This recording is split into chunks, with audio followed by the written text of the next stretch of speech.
future. There are no people in the future. No people at all. There are no people in the future. Where did all my people go? There are no people in the future. Let me try my people call. Where are all my people?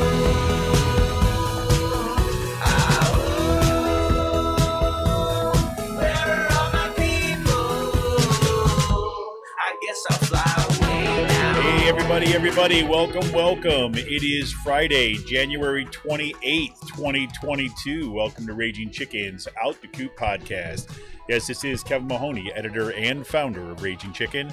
I am joined once again by the one, the only, Sean Kitchen, about the good, the bad, and the ugly in state and national politics. I want to remind you can help support the show by becoming a patron for as little as $5 a month. You can head on over to patreon.com/rcpress and become a patron for those, price of a good beer once a month. Not bad.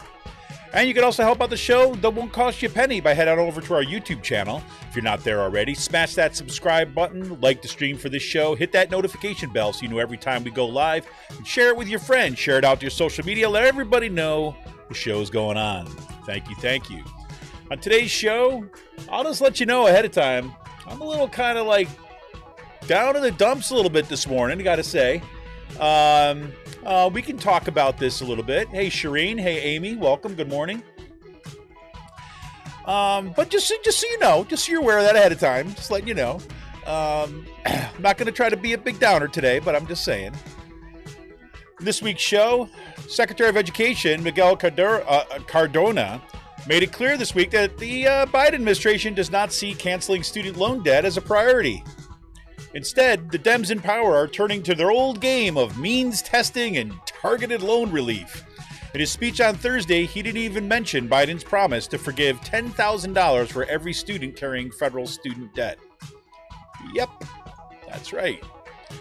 And a new peer-reviewed study, scientists found out they believe they finally figured out the large methane releases in cities. Yeah, see, there was they were trying to account for all the methane releases, and obviously most of it comes from natural gas pipelines and things like this. But they're getting this weird kind of excess methane coming out of cities. Well, they figured it out. Guess where it's coming from? It turns out gas stoves release a significant amount of methane even when they are off. Scientists found that nearly 3/4 of the methane leaking from stoves came from when they were not running. The study projected that methane emissions from stoves are about the same as the CO2 released by 500,000 gas-powered cars in a year. Guess I'm switching to electric. No more cooking with gas. The whole expression just doesn't mean anything anymore now, does it? Anyways, and the book banning continues. Yeah, that's right. This week, McKinn County School Board in Tennessee banned the Pulitzer Prize-winning graphic novel Mouse from its schools. Board members said the book contained inappropriate language and the pearl-clutching depictions of a nude mouse because in the book, Holocaust victim and Jews are depicted as mice. Yes, this was too much for the school board. Yeah, because that nude mouse in the concentration camp was too much. They didn't care about the concentration, it was the other thing. Mouse creator Art Spiegelman called the decision simply Orwellian. And Spotify is standing in Joe Rogan's corner after Neil Young said that he would pull all of his music from the site if they continued to platform the coronavirus misinformation podcaster. Young issued the ultimatum after more than 1,000 doctors signed a petition calling on Spotify to crack down on COVID misinformation being spread on its site. By midweek, Neil Young had pulled his music, and Young said that he and his partners are losing 60% of their streaming income, but it was worth the hit to preserve, quote, our integrity and our beliefs. Misinformation about COVID is over the line, unquote. But Joe Rogan keeps his platform. Suck on that ivermectin, buddy. Today's PA Focus this morning, a few hours before Biden was scheduled to speak in Pittsburgh about infrastructure, almost on cue, God said, I need to give you a sign, people. Yeah, that's right. A bridge collapse at the Point Breeze neighborhood of the Steel City. People in the area tweeted pictures from 3 years ago of the bridge's completely rusted through beam supports. No one was killed, luckily, but several people were injured as several cars and a bus were on the bridge when it went down. Will Joe Manchin still refuse to support Build Back Better? I don't know. Rumor has it, well, I should say reporting has it, that Fetterman is on the scene this morning, too. And the map wars continue. Looks like the Commonwealth Court will end up picking a map from several maps submitted by a variety of groups, and that will set up the second time in a row that the PA Supreme Court will likely be picking the maps all over again, because we have a completely freaking dysfunctional Commonwealth. That's why. And the Commonwealth Court struck down Act 77 and no excuse mail-in voting. Just refer to the comment I just made in the last note. That's right. Governor Wolf is expected to file an immediate appeal to Pennsylvania Supreme Court, which will put a stay on the decision. It's just another example of how the conservative-led court is hostile to voting rights. And a new report says that Pennsylvania is the cyber charter capital of the nation. Yes, that's right, everybody. And I'll just read you this little blip from the Pennsylvania Inquirer, or Philadelphia Inquirer. Quote, Pennsylvania is the cyber charter capital of the nation, the report released Thursday by the PA Charter Performance Center said. It describes Pennsylvania as standing apart, not just for its large number of students attending its 14 cyber charters, 61,000 in 2021, up from 38,000 the year before, but also for insufficient oversight and funding provisions that haven't been updated since the virtual schools were first permitted in 2002. Yay, PA! And if that's not enough for you, hey, we might have got to take a long drag on whatever you're smoking right now. You're not going to believe this one. That's right. Monarchists, I am not lying. Monarchists were successful in getting a Harrisburg woman fired from her job because she has been talking about the royal family's racism on Twitter. I kid you not. Wait till you hear Sean break this down for you. It's freaking insane. Insane. Oh my God. In today's last call, we got a little bit of space news for you. SpaceX rocket booster launched in 2015 is on a collision course with the moon. Yes, after nearly 7 years in some kind of chaotic orbit. Yes, the 4.4-ton spent booster is expected to crash into the far side of the moon sometime on March 4th. It was a Falcon booster carried a climate observation satellite about 930,000 miles away from Earth. Yep. And, of course, they had no plan to what to do with the spent booster, so it's just been floating around out there. Great. Another potentially kind of like, I needed distraction news. The new season of Ozark is out. The show is really awesome. That show is really freaking awesome. Sean is responsible for getting me involved in that, and I am so glad he did. Freaking love it. New season, it's out. And I'm almost through the first season of Foundation. Maybe I'll tell you a little bit about that. I'm still kind of not sure where I'm coming down on that show. We shall see. And here in southeast Pennsylvania, I'm just waiting to see how much snow we're going to get from this nice little nor'easter heading our way. The bomb cyclone is, in some places they're going to get maybe a couple feet of snow up by Boston, maybe as much as 10, maybe upwards of 18 inches on the Jersey Shore. When I was just right before we started recording this morning, we already got about 3/4 of an inch maybe outside here. And that's just from that first blast. This is not the nor'easter yet, so we shall see. Who knows? For more PA Progressive Talk, tune into the Rick Smith Show's live stream at 9 p.m. Eastern on his YouTube channel, Twitter, Facebook, wherever you get your stream stuff. He'll be there. Make sure you subscribe to his daily podcast, wherever you get your podcast, and head on over to thericksmithshow.com for all the latest across all his platforms. And if you haven't already, you got to check out the Sisters of the Night Caucus podcast. You can find it on Anchor, Spotify, iTunes, wherever you get your podcast. The amazing PA women stirring the political cauldron behind this podcast rock the house, and they know where the bodies are buried. Make sure to follow them on Twitter at The Night Caucus. That's at The Night Caucus on Twitter. And for all you gamers out there, you got to check out The Game In. That's with 2 N's. The Game In is a Quakertown-based black family-owned gaming store. Friends of the show, and they've got everything from retro N64s, the latest consoles, video games for all platforms, and loads of collectibles, action figures, and Funko Pops. And kids get discounts with every A in the report card. Check them out on their Facebook page. Follow them on Twitter at The Game In. If you've got a question about a game, look for something hard to get, shoot them a message or drop them an email at thegameinpa@gmail.com. And a special shout out goes to Jonathan Mann, who wrote our intro song, There Are No People in the Future. Check out all his great stuff on his YouTube page and follow him on Twitter at SongADayMan. Again, that's with 2 N's. That's at SongADayMan on Twitter. And everybody, look, we want progressive future. We need progressive media. Support Pull No Punches, homegrown progressive media today. Become a patron of Raging Chicken for as little as $5 a month. Just go to patreon.com/rcpress. We're here for the fight, and we need you. Become a patron for the price of a good beer once a month. Help keep the media in the movement in the media. Become a patron for as little as $5 a month by going to patreon.com/rcpress today. Well, Sean Van, how the hell are you? I'm doing great. Had a pretty good week. How are you? Yeah, it was my first week back to campus. The campus that is ruled by COVID Ken. Of course, President Ken Hawkinson has got COVID for the second time in as many years. Are you serious? Oh, yeah. Did he get vaccinated, or is he just? No, he got his vaccine. He said he's been vaccinated his boosters, but he got COVID last year, right around this time. All that kind of holiday frolicking, and sleigh rides and all that kind of stuff. And so this year he got it again. So there you have it. So, going back to campus, kind of masking up, teaching my classes, whatever. I have to say I'm more focused on what I'm doing specifically in my classes this year than a lot of the other nonsense that's been going on. So because I don't know, I gave up. So I'm just focused on my classes. And that's been a good choice so far. My students are great. Don't look up. Yeah. No, I'm just gonna focus on I'm teaching all my classes just on punctuation. That's it. Life is good when you have your head in the sand. It's very lovely.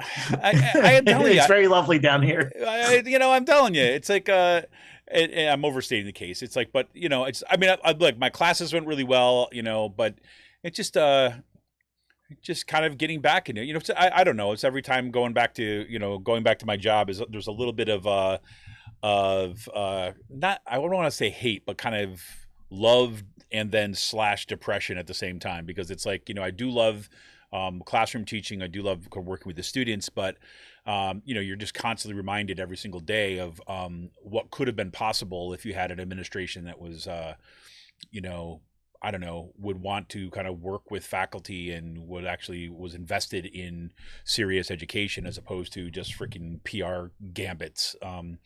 So whatever, and you do what you can do. That's all I got to say. You do what you can do. So yeah, but there's that. But I'm happy today. Today I am happy because it is snowing out and I love the snow. And I'm hoping that we're going to they're saying maybe where I'm at, we might get, between 4 and 8 inches. We shall see. I'll believe it when I see it. But right now it's snowing a little bit. So it would be a little bit of good mood. So that's what I got. Yeah, we're not going to be getting any snow this time around. Yeah, you probably won't get anything, right? Yeah. Yeah, we're just going to have the heavy wind tomorrow.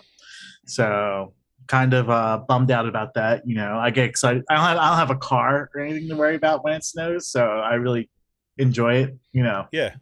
Don't have to worry about doing shit pretty much, which is always nice. Yeah, so it's pretty much you just keep up your normal routine then.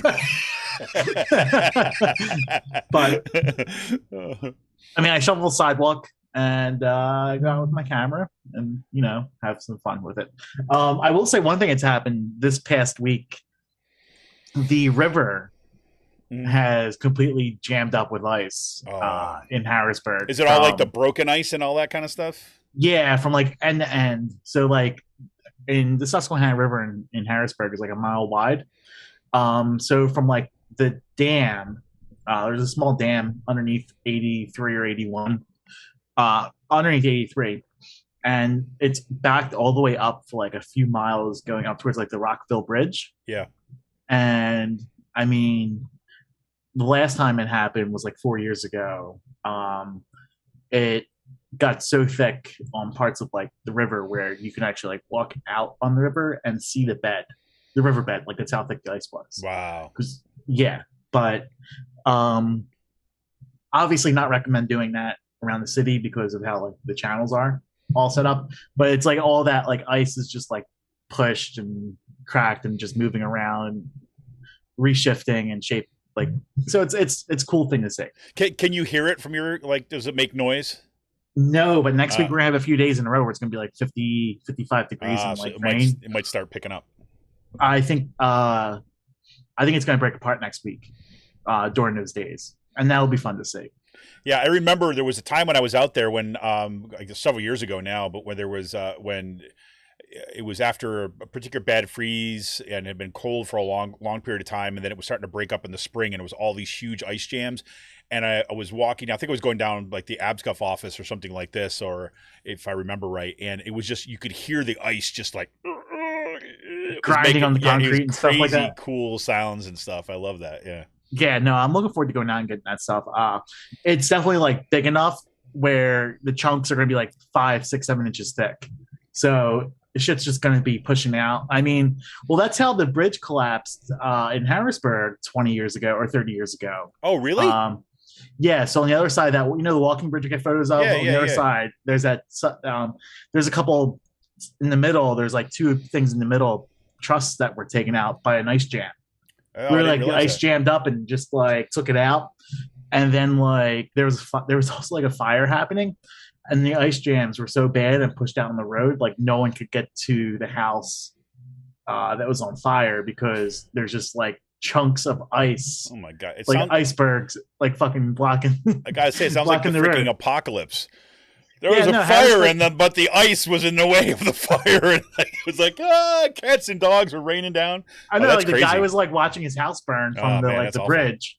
Yeah, but no, I mean like shit gets weird once like the ice backs up like this. Yeah. So.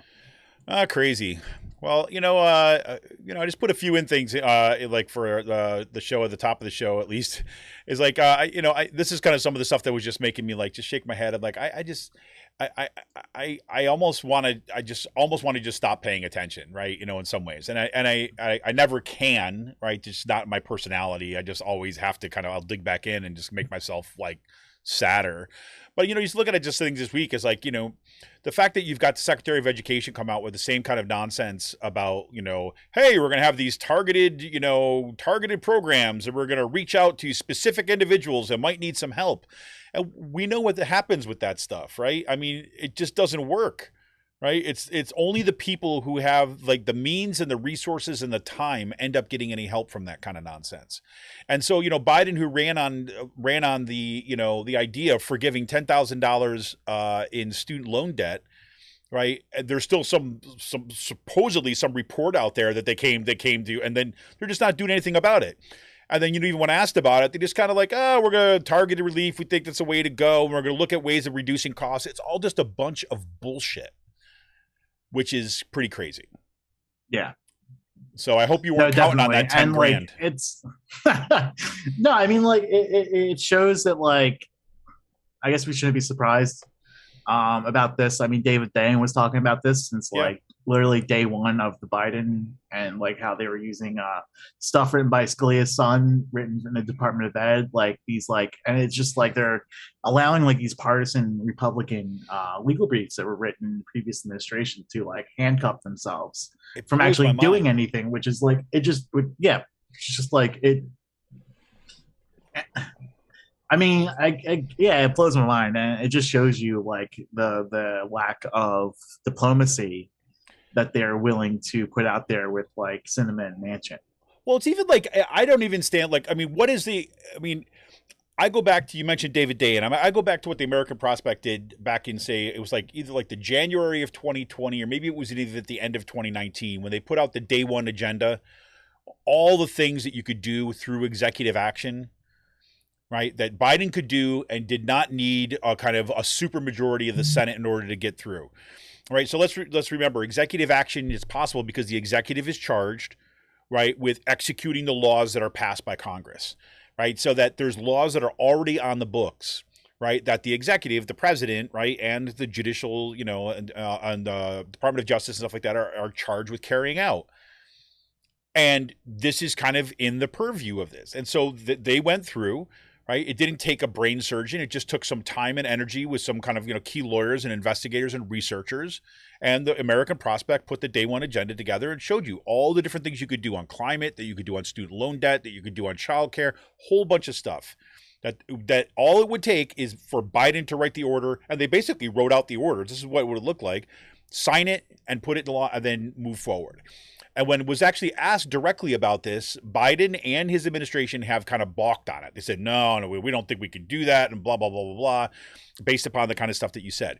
But now, it's almost like, okay, you tried your way by trying to get Republicans on board. We tried to do this. And then what do we got?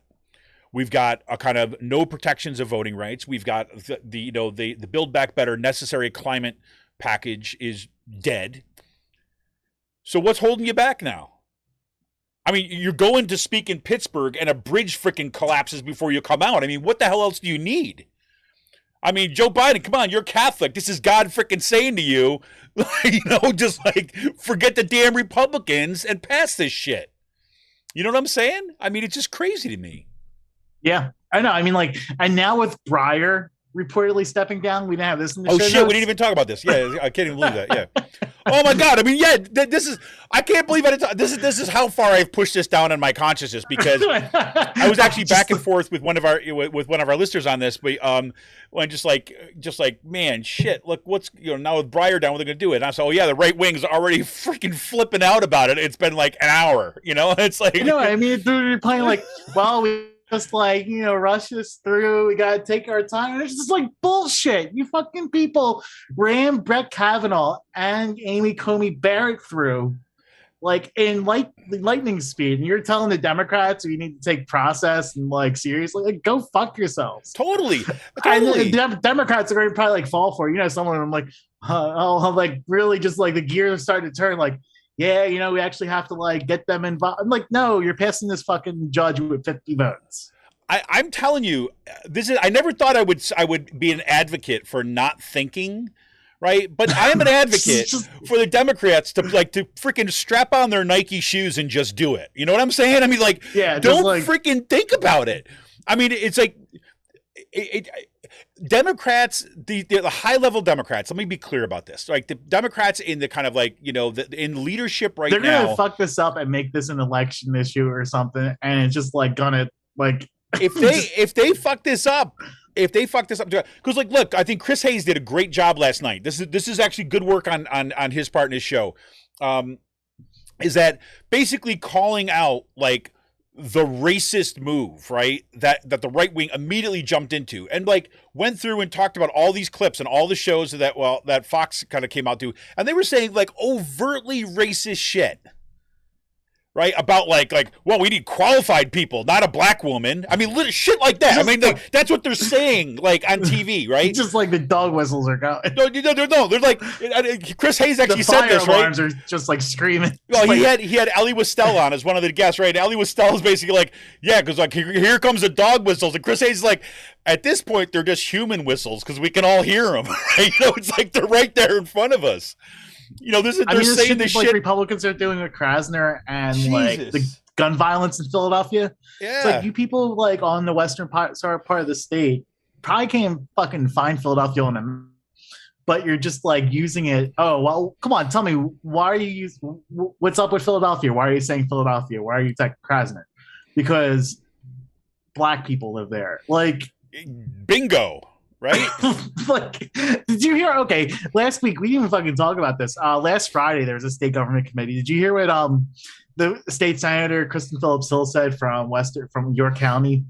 Basically, said if you take everyone living in Philadelphia and Pittsburgh away, it's a Republican state.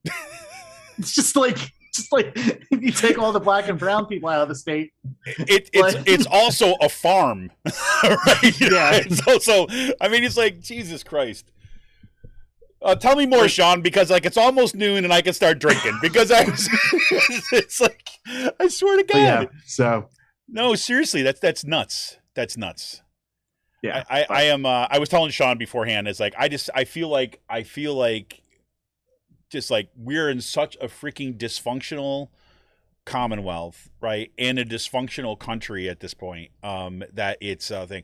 I mean, I literally have friends that are from overseas in different parts, or even different parts of the country, for matter, who are looking at what's happened in Pennsylvania and what's actually here. I don't even think people realize what's happening in Pennsylvania.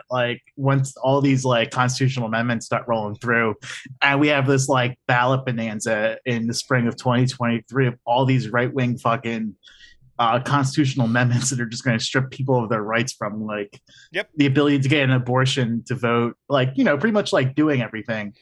I mean, people aren't like talking about this now, but like this train is like rolling. Oh, totally. Well, and look, here's what's, I mean, here's it's like what's a happening. complete right-wing takeover of the state. Yeah, and it's going to be supported by, like at the Supreme Court level if all this stuff gets challenged. I mean, look at what's going to happen this week in the Supreme Court. They're basically going to, I mean, at least the expectations is that they are going to turn back all race-based considerations when it comes to admissions to higher education institutions in this country. That's going to be out the window, right? Which means we go back to kind of privileging white people in higher education, right? So you basically bake that into the cake. Right. At the same time, that's going to happen at the same time that we're having a fight over judicial nominations, right? Because it's going to be a black woman, and then all the racism is on display. So you got this nice little symmetry happening there at the Supreme Court level. And then at the same time, Roe v. Wade's going to be gutted. Roe v. Wade's going to be gutted, right? And then you've got these freaking nut jobs at the state level who have got all this stuff lined up and ready to go, and they're just. And this is what happened this week here in Pennsylvania. They will not get a post-Roe bill passed in Pennsylvania because of having Governor Wolf. So what they're doing is this constitutional amendment, basically saying you have no right to abortions in Pennsylvania. Yep. Like that's the whole entire point of this. Yeah.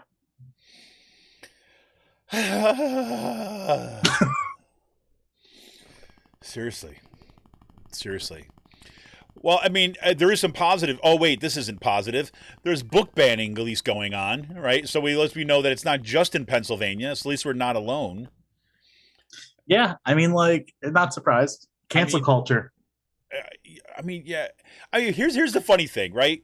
The funny thing is that the right wing kind of like loses its shit over quote unquote cancel culture because someone on Twitter calls them out for being a racist piece of shit.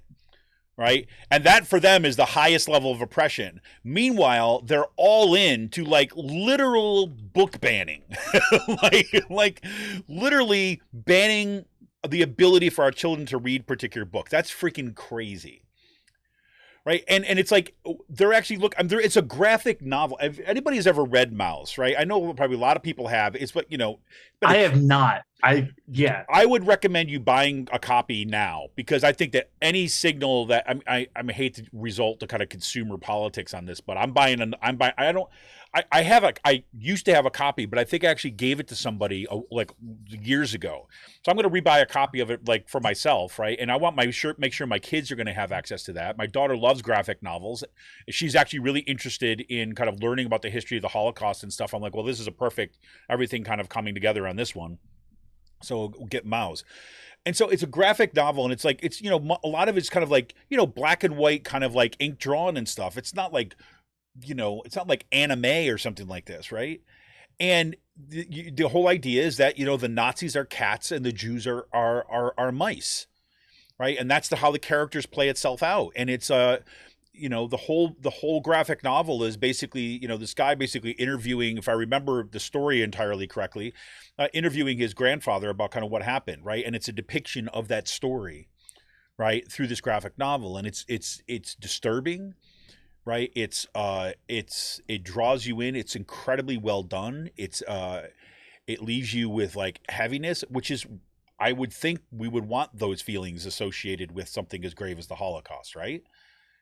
And so, and I remember like when I first read that, and I remember when, you know, people talking about their experience of it. It's a lot, right? It's heavy, right? But I didn't read it until I was in college. But, you know, this is to have it access in schools is basically saying this is a way for us to kind of have these kind of identification with some of the most brutal aspects of what took place in history.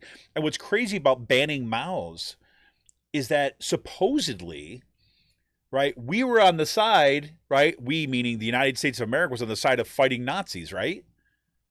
But it seems like only in this twisty, topsy-turvy, effed up context where white supremacy is on the rampant rise that somehow we find it offensive to talk about how Nazis did horrible things. I mean, I don't know, Sean. It seems like people are telling on themselves. Yeah, exactly. A whole lot. Like if you're afraid of like kids learning about like Nazis and stuff like that. Right. Exactly. They said there's some bad language in there. Really? Like, what's the bad language? Nazis are bad? I mean, whatever. I mean, I don't know what do they want? Like a Disney version of the Holocaust? Is that what they want? Where it's a happy ending? I mean, it's not. There's no freaking happy ending here, and that's part of what education is about. But so, I mean, that comes out. And I think the one good thing about this, I think Mao's has such a strong place within kind of like American culture as people being introduced to the Holocaust and stuff like that. It's gotten so much accolades that this is going to actually put some wind in the sails and some attention on these kind of book bannings that are happening all over the country, because they're certainly happening right in my backyard, right here in the Penn Ridge School District. They're banning kind of any overt discussion of race, about how bad things happen. Like, we don't want to talk about gender identity, right? You don't want to talk about any LGBTQ issue, right? Like, don't want to talk about kind of like trans at all. Absolutely not. Got to ban all that crap. So here we go. Anyway, so that's happening. That's nice.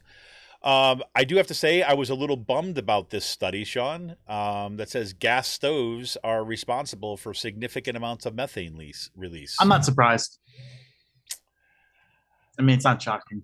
No, you know what? The funny thing about it is the past I don't know, probably the past year, I've been having this kind of internal dialogue with myself about, say, well, eventually I'm going to have to get rid of the stove, right? Eventually I'm going to have to go electric, right? Eventually it's going to be here. And but I mean, I don't know about you, but I love cooking on and it's also, I like cooking on my stove, but I mean, there's been an op-ed floating around from the Philadelphia Inquirer about that, them getting to get creative and do something with the Philadelphia Gas Works, which kind of just came off of speak for privatize the thing, because Philadelphia shouldn't be in the business of having this gas generating facility. And it's just I think that if we're going to be Philadelphia selling PGW is not going to solve climate change. You know what I mean? Yep.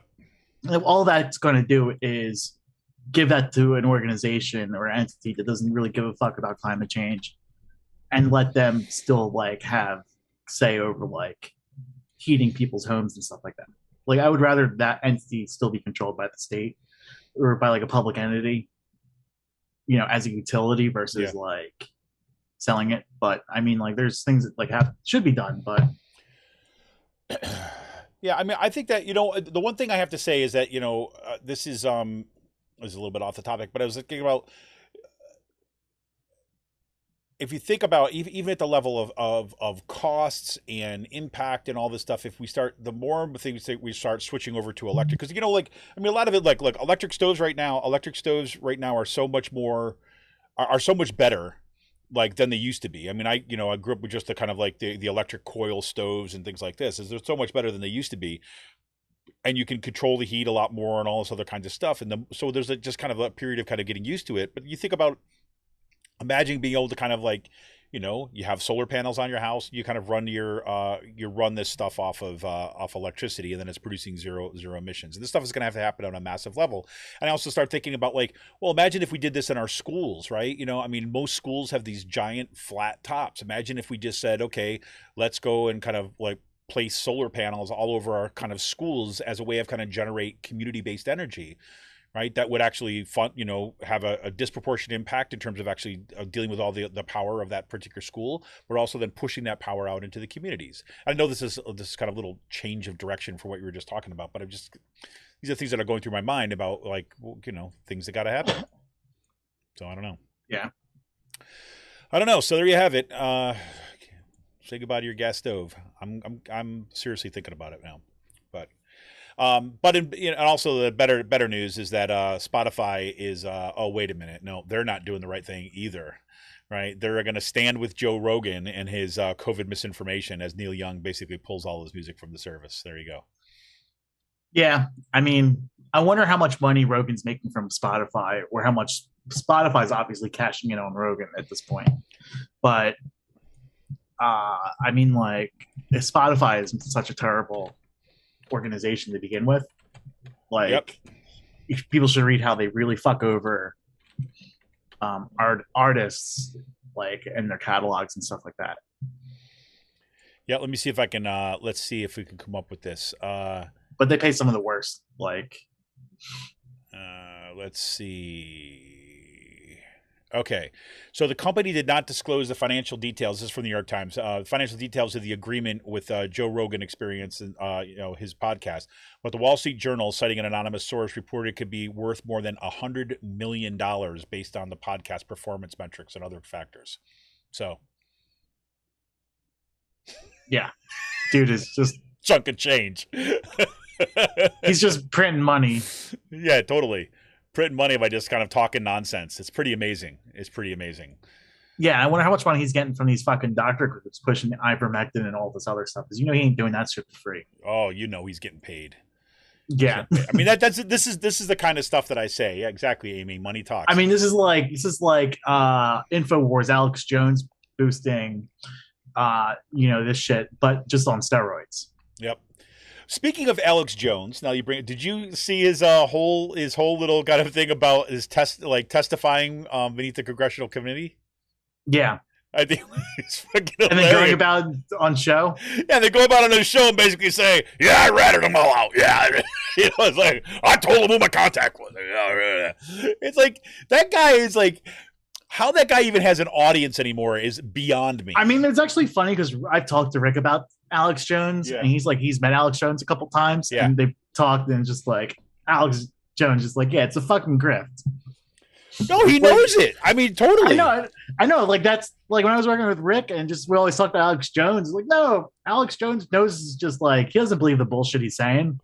This is just all like he knows it's bullshit, and like he's just making money off these fucking people. It's just completely amoral, like kind of like just straight up capitalism. This was years before his he admitted his divorce. He's pretty much just bullshitting at people. I'm actually surprised. Okay, I guess one last thing I want to talk about before we go, but like the stuff with Tucker Carlson and what he's doing with that red face guy. Oh my god! Like calling him a fucking plant and stuff like that. Like, I'm surprised Tucker hasn't gotten sued yet for that, because you can really fuck with someone's life over that shit. Like, you know what I mean? Yep. Somebody should be suing Tucker Carlson. I can't believe that somebody's not. I mean, especially over that, because I mean, you're just like, you're with that crowd, you can get that guy killed. Totally. Totally. Yeah. You watch what's going to happen.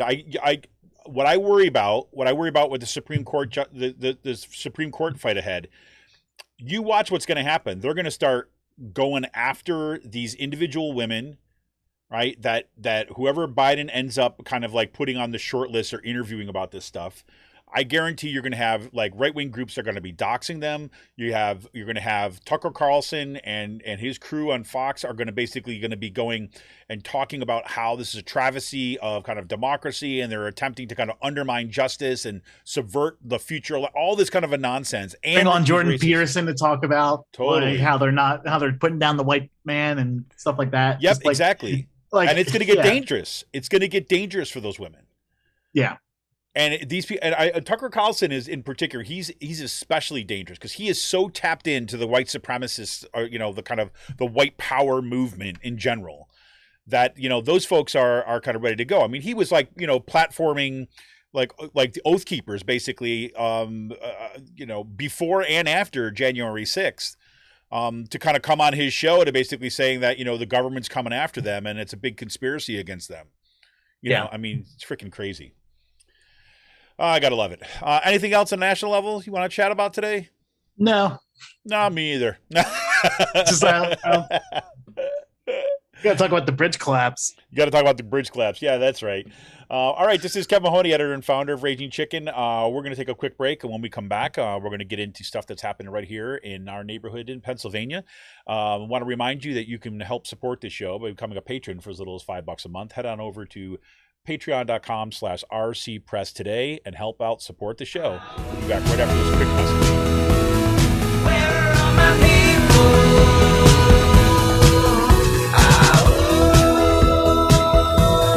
Where are my people?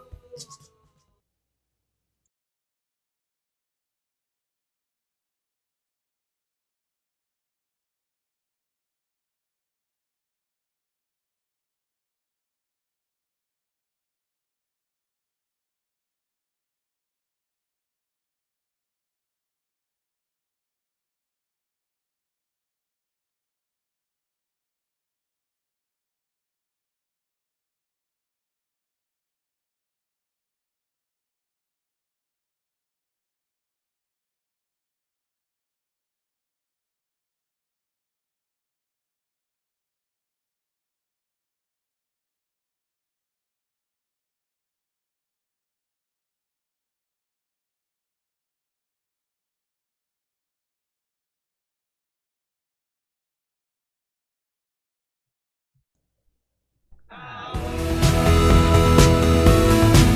are all my people?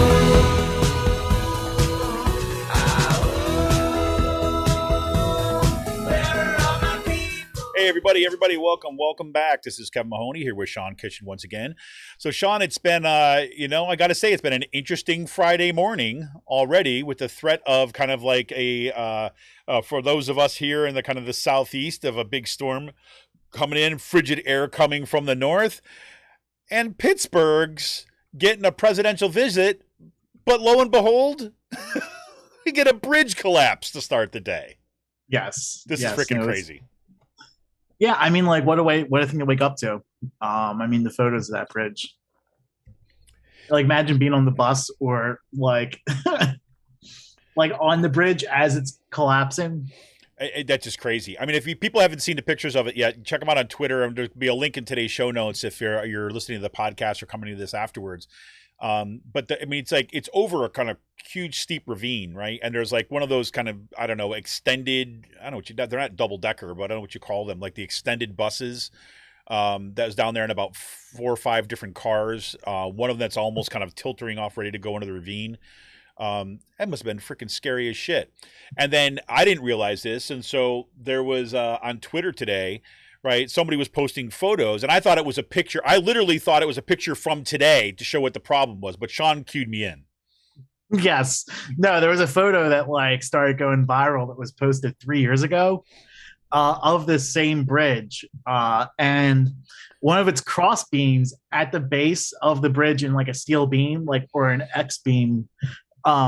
Completely rusted off, and it was put together by held together by a cable, like a support cable, while like the actual stuff that is bolted into the supports. Yep. Like into the base of the ground, like that beam is also rusting. It's crazy through. Like, I mean, the picture's like there's like this huge beam, and like there's just a big section just missing because it's completely rusted away and barely kind of connected on. And you're like, yeah, there's this one big cable, right, that seems to be holding the whole freaking bridge while together. Like the steel beam that's holding that part of the bridge up is also rusting on the bottom. Exactly. Ross says we have friends that live directly next to that, and we have to walk they have to walk that dog under the bridge dozens of times, and they've driven over that bridge dozens of times. Well, thank God you weren't there. I hope your friends weren't on that bridge too as well. I mean, not that we're happy that anybody was on the bridge, but holy crap. Yeah, but this tweet went viral. People found it from like 3 years ago. It was posted on December 29th, 2018. And like it's been, someone said this aged well, and it's like I responded by saying, aged like rust. Aged like rust. It's so freaking crazy. And but I mean, like that. I mean, like also like right on cue to have this happen as like Biden's in the area to speak about like fixing bridges. Oh, exactly. Yeah. Well, we know that Pennsylvania is consistently rates as having some of the largest number of. Rick used to talk about this all the time, right? Oh yeah, some of the worst bridges. Yep, exactly. Largest numbers of bridges in the country that are in need of repair. I'm not sure if it's the highest number, but it's right up there. In addition to roads and things like that. So it makes sense. I mean, in addition to, Biden always loves to kind of like, no pun intended, trump up his PA credentials, right? But, all the more appropriate that, his talk on infrastructure is taking place in Pennsylvania. And, I mean, if anything, right, for those of you who are out there who believe in kind of like the universe works in mysterious ways or God's old and new, do this stuff. I mean, this is like a freaking sign right in front of your face that he's going. This is like First Testament type stuff. Totally. It's like Old Testament type, like totally. Like, yeah, you know how like right-wing people say when a hurricane comes and devastates an area, they're like, it's because of the gays, like that, right? Yes. But they should be looking at this and be like, I don't know, this is like a pretty direct correlation. We're going to talk about not your freaking craziness, but this is like. We need to deal with our infrastructure, and look, a bridge just fell down. So there's some tweets out there claiming that Pete Buttigieg's people were out there hours before the Biden visit and was responsible for the bridge. I guess like Mothman, like, you know what I mean? Like, well, actually, it was a threesome. It was Pete Buttigieg, right? John Fetterman, and Mothman. The three of them were out there Yes. this morning, right, doing that. Yes. Because I don't know, John Fetterman was on the scene pretty quickly Just jumping this on the morning. bridge. He just jumped on the bridge a couple of times. That's what he did. Mothman had glowing eyes out there and everything, making everything sway back and forth. Yeah, it was crazy. It was a crazy situation. And Pete Buttigieg came and gave all his gay power to them so that they would have more destruction. I mean, this is just freaking craziness. You can't really plan it. I mean, if I was Biden, I would have just completely changed the staging location of this event to the edge of the bridge, just for have the collapsed bridge. Yeah, but be your backdrop. Yeah, but the way things are going, I mean, it's like they walk them over, take a look at this. And you go up to the edge and you'd be like, oh, that's a long way down. It'd be like the end of the Biden presidency, right then and there, because they freaking thought it was a great idea to have a photo op right in front of the collapsed bridge. Yeah, get a picture of him lopping down like an ice cream cone. You're like, oh my god, this is really freaking morbid. But it's just I mean, talk about timing. Just couldn't timed it perfectly. I wonder if you're Biden, you're going to have to go visit the bridge today at this point. Yeah, exactly. So, yeah. But, welcome to Pennsylvania where bridges collapse. Exactly. Yeah, it's like Minnesota, you got nothing on us. I mean, but it's also listening to Hassan Piker, talk about this type of stuff. He's he grew up in Turkey, and he's after the blackouts in Texas last year, the grid just failing, or the building collapsing in Miami. He's this is shit you expect to happen in third world countries. Yeah, exactly. Not the richest country not the richest country on the planet. Right. Exactly. But having shit just collapse is stuff that happens in third world countries because of you don't have the money to fix it. We have the money, we choose not to. We just choose. It's by choice, right? Yeah. Here we go. Here we go. In our country, right? Third world, you legitimately don't have the funds to do this, right? You have to take a huge loan from the IMF and sell off and then screw the next generation of your people, right? And here it's just no, we just don't want to. We want to give money to Bill Gates because that's it. It's crazy. It's crazy. Well, let's talk a little bit about some things that are going on here, and just about where we are with the kind of the map wars.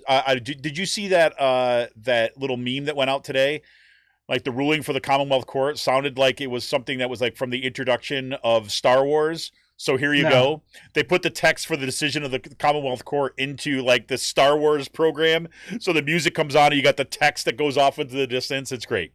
But anyway, a little bit what's happening with where we are with the maps, and then let's talk a little about what just happened with Act 77 here. But what's happening with the maps? Where are we at? Where does this go from here? I haven't really been paying attention to the maps, but well, great. I'm glad I turned to you for this one. Then. Yes. So I got most likely the Supreme Court's going to be picking this map by the end of everything. The LRC is expected to come out with their maps next week for the state and Senate maps. And then you have the Commonwealth Court. They struck down Act 77. That's going to go to the Supreme Court. So the Supreme Court's going to get a lot of cases in front of it over the next few weeks involving voting rights. And I think what's the bigger issue here people really aren't talking about is how the Republicans in the legislature are threatening the courts, the institutions that uphold voting rights, with these constitutional amendments that are dangled out there. Yep. Sort of as a carrot and stick approach that could potentially influence future decisions by the court. Yeah, and you look and I mean, which is what they're doing, right? And you got to say, I mean, you got to give, this is where you got to give Republicans a hell of a lot of credit just in terms of the organizational skill, because they're single-minded in their focus, right? And everything is directed towards the ultimate end of kind of them securing their own power, and that's it. And then, so you have, I remember, I mean, I've said this before on the show, but I remember way back in the day when you were doing some of the kind of original work about going to some of these meetings, looking at some of this legislation that's being proposed and all this other kind of stuff. And you'd have other, say, journalists who were in Harrisburg, and other people that covered, or, were in the political sphere there. They look as, yeah, but that's never going to pass. That's never going to pass, so we ignore it. And your point was always like, no. This like shows you what their agenda is, right? You've got to see what they're up to, right? And they just keep on doing that same kind of stuff. They don't really care half the time if the bill that they have put forward is ultimately going to pass. They don't calculate in that way. They want to flood the field, they want to flood the system, and they want to keep this as an election issue where they can keep on beating the political drums, right? I mean, that's the game. Yeah. And no, like they have so you have like the House Bill 38 gerrymandering, you're gonna have 1800 their voter suppression amendments, and they also have like other things to go after the institutions that they're dangling out there. I mean, like this is gonna be an issue we have to pay attention to for a while. I mean, like the Commonwealth Court is a conservative court, and the Republicans are not happy that they are doing this, and like having that they lost the election in 2015, and there might be serious money spent by Yass and the Commonwealth Foundation and others to run a no campaign and vote them out through retention. So absolutely. So let's remind everybody that Act 77 is basically the no excuse mail-in voting provision, right? And what the Commonwealth Court ultimately came up and said, let me pull it up here for a second. They ultimately so this is what their opinion said, quote, no excuse mail-in voting makes the exercise of the franchise more convenient and has been used 4 times in the history of Pennsylvania. Approximately 1.38 million voters have expressed their interest in voting by mail permanently. If presented to the people, a constitutional amendment to end the Article 7, Section 1 requirement of in-person voting is likely to be adopted, but a constitutional amendment must be presented to the people and adopted into our fundamental law before legislation authorizing no excuse mail-in voting can be, quote, placed on the books upon our statute books, the opinion read. Right? So they're being very savvy about it, right? They're basically, in their opinion, they're basically saying, oh, we're not kind of like trying to kind of suppress the vote here. We're not trying to kind of keep voting down. It just didn't, it's a process argument. It just didn't go through the right channels. That's really the problem here. And I think like they're just using this as cannon fodder. The Republicans will use this as cannon fodder to push a constitutional amendment. But like there was going to be immediate stay on this through an appeal. So it will be in place. I expect the Supreme Court to actually, yeah. So you think the Supreme Court will uphold it? Yeah, we shall see. The other thing the Republicans are very good about doing is basically introducing stuff like this in election years, so it produces a certain degree of confusion, right? Because now I heard this news article, or I heard this show news. They said they kind of got rid of in-person voting. I said, no, it's still in place, and what's real? And then people get frustrated because they don't know what's actually going on. But, anyways, let's move to the more important. I want to go back to this. Oh, go ahead. Sorry. Can I go back to this bridge collapse? Oh, go for it. So, the guy that's running for Senate, McCormick, he's this hedge funder from Connecticut. Sorry, I'm getting photos together to make a pithy tweet. So he's from Connecticut, and he whatchamacallit, put out a tweet. I don't think he probably should have put this one out. This got posted after the bridge collapse. He was like, "Watch now, Biden is in Pittsburgh today campaigning for the same policy that Pennsylvania families paying more at the gas pump and at the grocery store." Just basically a pre-scheduled attack ad, but like people are getting on it. Like, hey, probably should not like a bridge collapse today. Exactly. Yeah. That has a scheduled tweet all written all over it. Like somebody didn't say like, oh, wait a minute, we had that thing. We might want to rethink this. Yeah. So. Oh God, here we go. Yeah, as I love it. One response, bro, a bridge collapsed today. Collapsed today. I was looking at that. Oh, crazy. So on to one of the kind of more important breaking news stories of the day that we're kind of probably going to be covering this in each step of the way here because it's a major issue. We found out that the monarchists are coming, Yes. So, yeah, the monarchists. This is actually a thing. This is actually a thing. Yes, this like next 10 minutes, 20 minutes is actually got this story actually happened. So I have a friend in Harrisburg, my friend Amanda. We're not like friends, but I know her through Crusoe and like that group of friends. So she was working at this place called the Whitaker Center for the past couple of years. And the Whitaker Center, well, like my friend Amanda does a lot of TikToks and tweets, social media content, calling out the racism and like the depravity of the royal family. And like, especially like, it seems legit.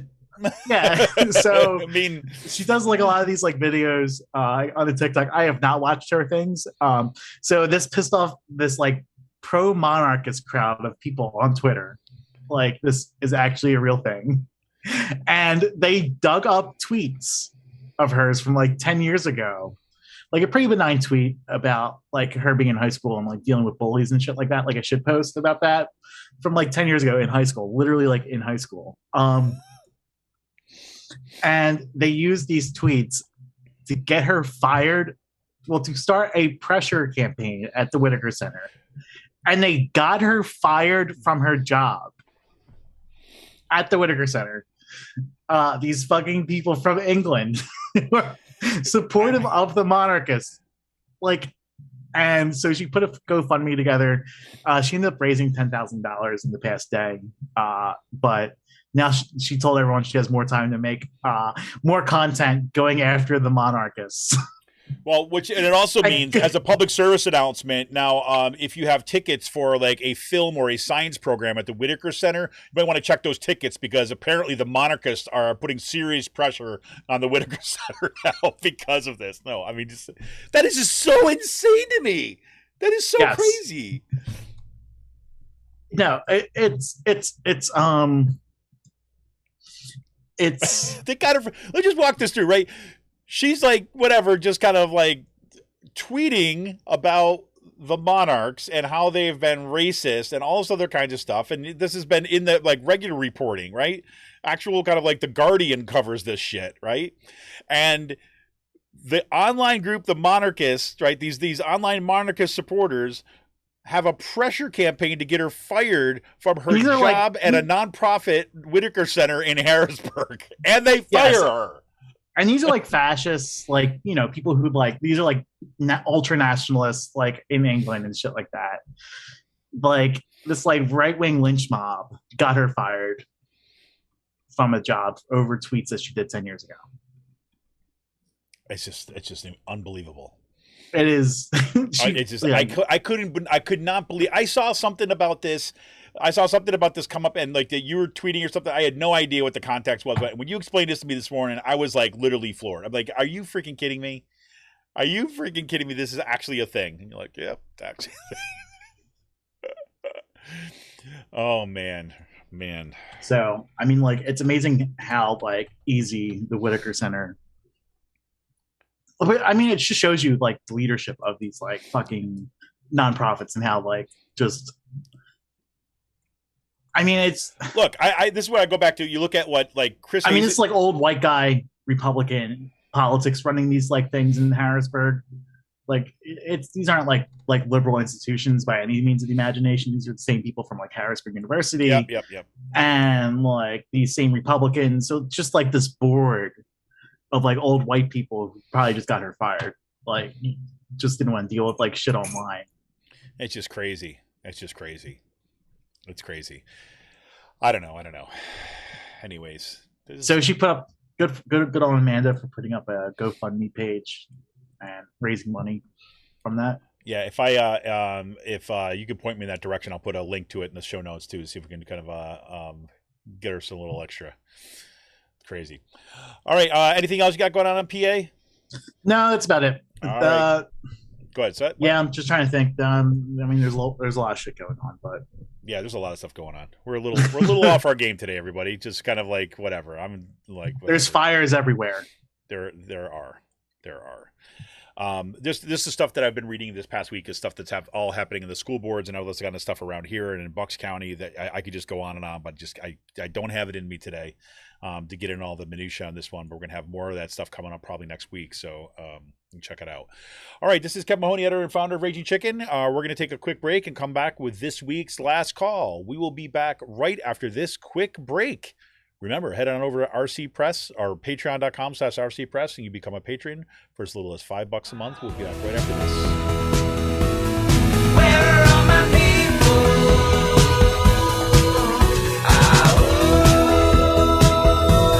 Where are all my people?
Where are all my people?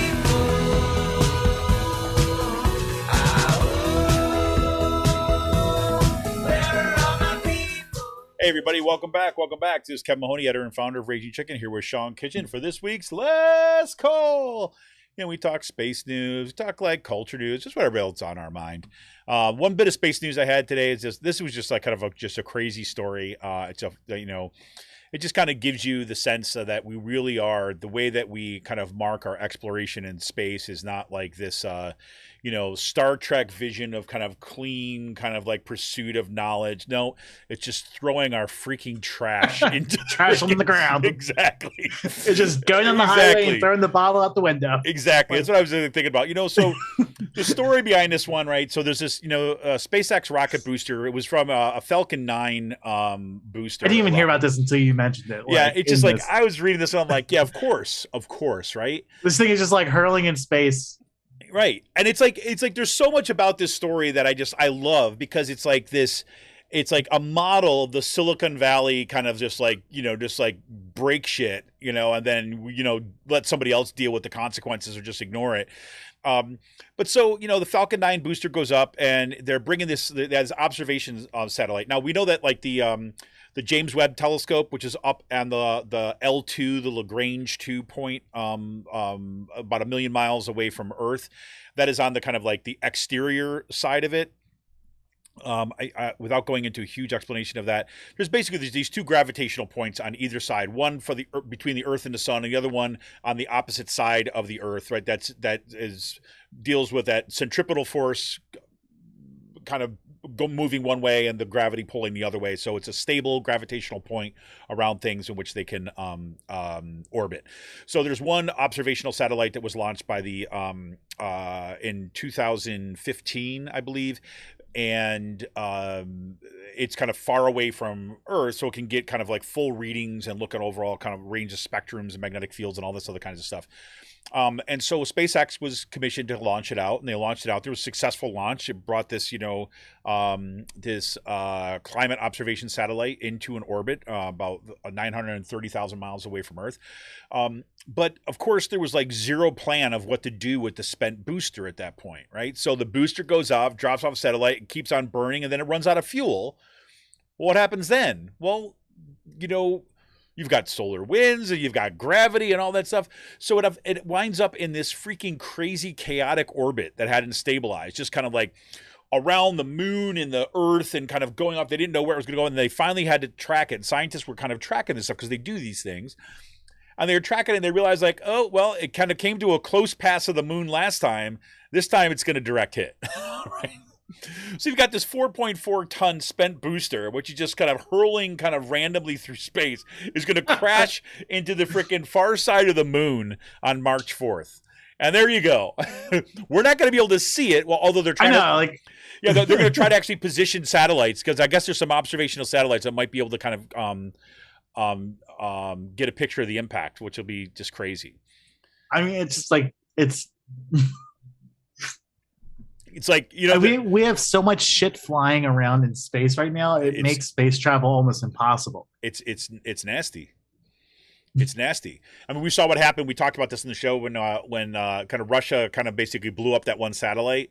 Right, they were looking at, they were testing this system. It wasn't like somebody else's satellite. They were kind of testing. They blew up the satellite, but didn't tell anybody about it or anything like this, or didn't consider what the consequences were. So they blow it up, and suddenly the freaking International Space Station had to maneuver out of the way to avoid getting hit by the pieces of space junk that kind of came out because of that. And if you've ever seen those maps of the space junk, it's just insane. It's like we just literally just never thought about, well, what happens to all the shit that's up in space? Like when we just leave the junk out there, it'll go away. And that's the kind of thing that makes me think we're never going to learn our lessons, right? As a species. I mean, there's going to be those of us who'll be shouting in the dark, say, hey, what about the junk? And most of us are going to be like, money! That's it. Like, that's for somebody else to worry about. So whatever. So that's going to happen. It's gonna be like Don't Look Up with like the cell phones flying in space as the ship is like leaving. Yeah, I just want a picture of, like, if they get a picture of the impact, I want to just pictures to Photoshop in like a little sign kind of like in the moon next to it says like no dumping, just kind of like whatever. But there. So I know we talked about this beforehand, but you have not watched the new season of Ozark yet. That's correct. I have not. No. And I am so freaking looking forward to this. I can't even say. Yeah, I knew the 4th season dropped. I can't wait to watch it. It's one of my favorite shows. Yeah, I'm going back and watching the first couple seasons right now, like just to get a feel for it again. To get warmed up. A couple years. What's that? And to get warmed up. Yeah, I gotta get warmed up for this. Well, admittedly, I mean, I'm not gonna. Nobody has watched, if you have not, some people listening have not watched Ozark. I'm not gonna give you any spoilers here too, but I am so freaking looking forward to this season coming up, especially the way that season 2 ended. Right? I mean, season 2, do you remember the ending of it? Oh, I mean, season 3? Oh, I'm sorry, season 3. I'm sorry, I forgot we're on season 4 already. The way that... boom, and it just ends. Oh, you're like, oh! Right? And season 2, when season 2 ended, right, it was the same kind of stuff. Like, you end this thing with, like, holy, right? You see the whole dynamic is going to shift for the next season, and it does. It's great. It's such an amazing show. It's such an amazing show. So so that's coming up. I'm looking forward to that. I got a notification like last night because it dropped today, right? Today's the first day. I think so. And yeah, it came. I was just realizing that I was looking at, today's the 28th, and it was so I was up after midnight last night, as you can tell, watching Foundation, and that notification came up. I'm like, oh my god, it's out, but whatever. And so I'm almost through. I think I'm on episode 8 of Foundation. I think it's a 10 episode series. For those, I know that Chris out there has read the kind of Isaac Asimov series. I don't think I read the entire series of the Foundation books and stuff, but I read part of it, and I'm into this. I'm going through this. I'm really intrigued by the world, right? I mean, I remember this about the books. It was kind of coming back to me. And but I'm not sure yet about the season. It's really interesting, but the scope is so huge. It really is. It's about empire, right? I mean, it's really about empire and kind of rule, and it's about the kind of the center and the peripheries, and there's all this kind of colonization and kind of imperial kind of intrigue stuff going on. Last night's episode was pretty cool when you start to kind of you start learning about some of these kind of other cultures and these other religions that are kind of associated with this system. But we'll see. So the jury's going to be out about how much I kind of love this one. So we shall see. But I'm definitely intrigued by it. I'm definitely interested in it. It's kind of a heady one. I think things are turning in a direction that's pretty cool at this point, but I'm enjoying it. So that's something else. That's on Apple Plus too as well. And Ozark, of course, is on Netflix. But, so here I'm excited actually when we get done recording today. Just got to check and put my ruler back on the snow to see how much snow has kind of come down out there. I'm looking forward to it. I know you're not going to get any out there, but I love it. My kids love it. I hope we got that mega ice jam up happening in Harrisburg. Yeah, all the photographers are out there with their cameras the past week. Yeah, are you going to get out there? Are you going to get out there? I really don't like. I don't like taking photos of the snow when it's like iced up like that. I mean, I don't know. I need like a wider lens. I think so. You're now listening. It's a little too disruptive for you. Like you like it when it's much more smooth and like kind of orderly. No. I mean, for this, I need something like a 14 to like 24, 12 to 24 zoom like lens, like really exaggerates the foreground and how much ice is out there. Yeah. So you're pretty bummed about the Biden not giving you that $10,000 in student debt relief then, I guess. Yeah, I am. Because that means you have to wait a little bit longer for that lens. Yeah. So are you going to go out there once the frigid wind chill starts coming your way tonight? Get out there with your camera. Crazy. Well, what else you got going on this weekend? Anything? None too much. Just I might use my mixer for the first time this week. Oh, so I'm gonna make cool. a focaccia bread. Nice. So nice. Just getting that stuff in flour.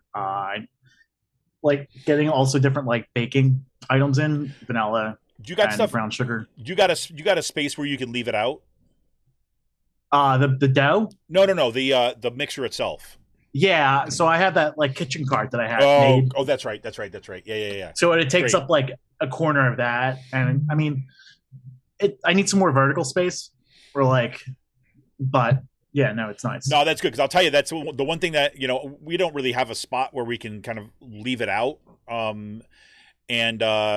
so we have it kind of under the counter, and that's the one thing that I always would recommend anybody if you leave it out, because once it's out, it's like you can just go ahead and it's right there to use, right? Because I started doing like I did a bunch of muffins, right? Just what's great about that is that you do something like you make muffins. It takes like just a freaking few minutes, and it just puts together, mixes everything so nicely.